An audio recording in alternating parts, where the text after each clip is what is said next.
And welcome back to The Food We Eat. I'm your host, Matt Manelli.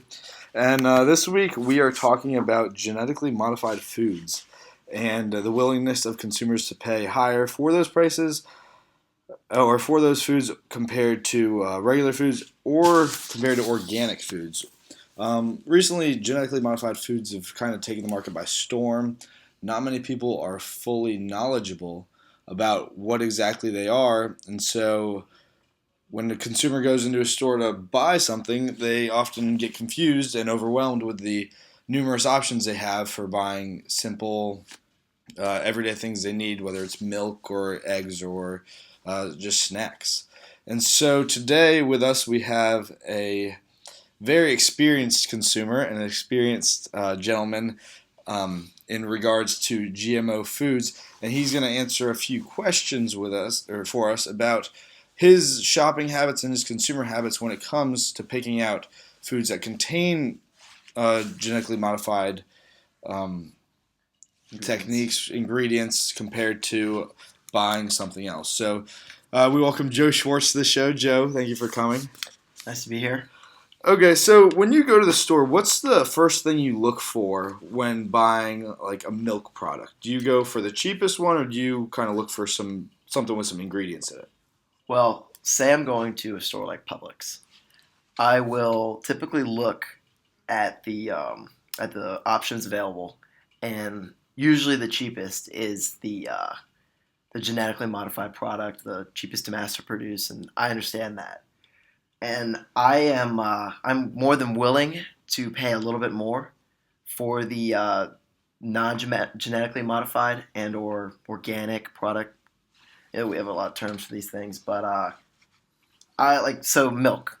I will buy a product called Fairlife, which is an ultra filtered milk that is run by a company, I believe in maybe is it Wisconsin, and their whole concept is against factory farming and supposed by the name Fairlife. Like they give their cows Fairlife, and that means more to me as a consumer. Like I also with my eggs.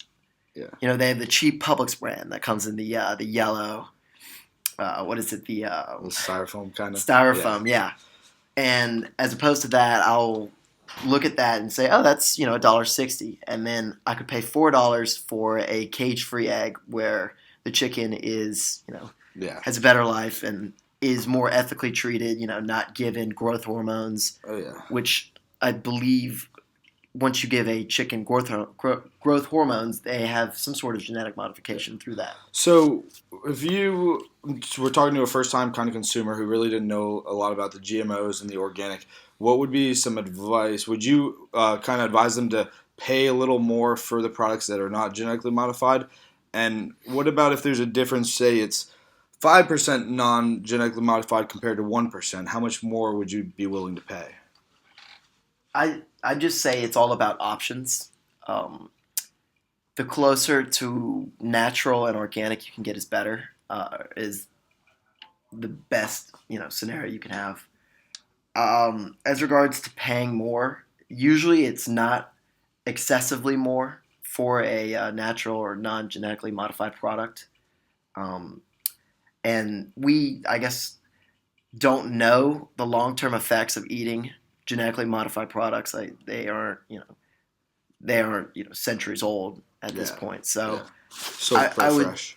but we do know the effects of eating what now is called organic, but used to just be called the regular way of doing things. We know the effects of that, the healthy ramifications. I got you. Well, thank you, Joe, for joining the show. And to all our listeners out there, we'll catch you next week. This is The Food We Eat. Take it easy.